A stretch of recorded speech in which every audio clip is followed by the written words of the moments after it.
Je vais m'adresser ce soir à Daniel Obono et lui donner deux leçons.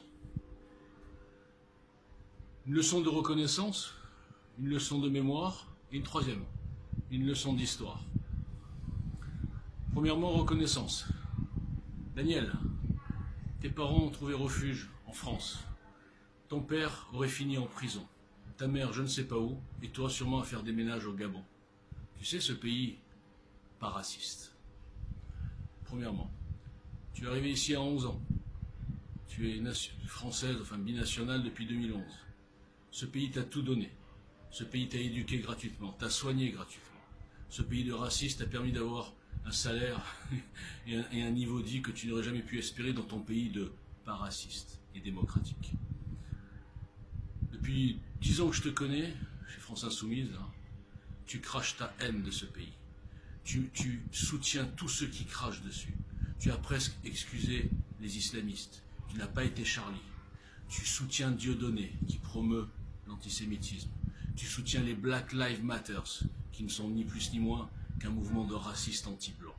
Parce que je te répète que eux font des lynchages sur des blancs innocents, en leur disant qu'ils détestent les blancs pour je ne sais pas quelle raison. Nous y reviendrons, c'est l'histoire. Un cerveau normal et pas perturbé aurait une reconnaissance à vie pour ce pays. Comme l'ont les Portugais, comme l'ont les Espagnols, comme l'ont les Italiens, comme l'avait mon père, juif tunisien. Bon, je ne suis pas binational, je suis né ici et je suis juste français. Enfin, je suis fier d'être français.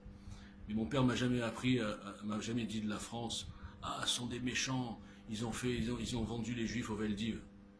Toi, je ne sais pas ce qu'ils t'ont dit tes parents. Je ne sais pas ce que tu as appris sur les blancs, sur la France. Mais ce que je ne comprends pas, c'est que tu étais à la Sorbonne. Tu n'as même pas l'excuse de l'ignorance.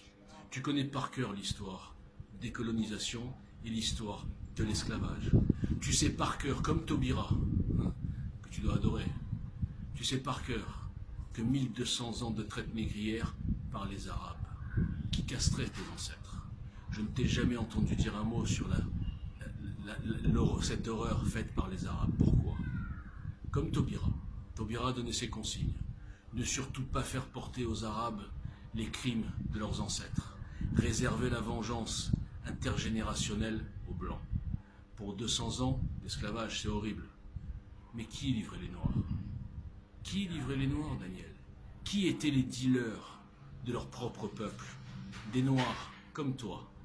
C'est du racisme ou c'est de la pure saloperie d'exploitation de l'homme par l'homme? Vous voulez tout déformer. Vous transformez tout en racisme. Vous êtes soit des tarés, soit des ignorants, soit des mauvaises foi. Et toi, Daniel Obono, tu es la honte de la République.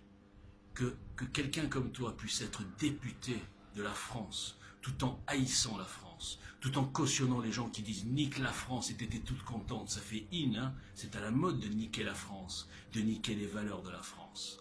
Tu ne vaux rien, Daniel Obono. J'ai pas lu l'article de Valeurs Actuelles, c'est peut-être maladroit, mais c'est un détail par rapport à ton parcours depuis 10 ans. Tu es la honte de la France, comme ton parti, la France Insoumise. Et je ne parlerai même pas de Mélenchon, qui lui connaît encore mieux l'histoire que moi. Encore mieux. Mais il la nie pour avoir des clients. Vous m'écœurez. Moi, je ne suis pas français de souche, mais je suis français de tripe. Et il y en a plein des comme moi. Et bientôt, on va reprendre le pouvoir. Et on va se débarrasser de votre idéologie de malades mentaux, de haine de soi, de falsification de l'histoire. Voilà, c'est un message personnel pour Daniel Obono et toute la clique. La LDNA, toute la clique là, qui nous emmerde toute la journée, qui crie au racisme alors que tous les crimes, les égorgements, les agressions, les viols, c'est contre des blancs. Ouvrez les yeux, bande de chacals. Merci.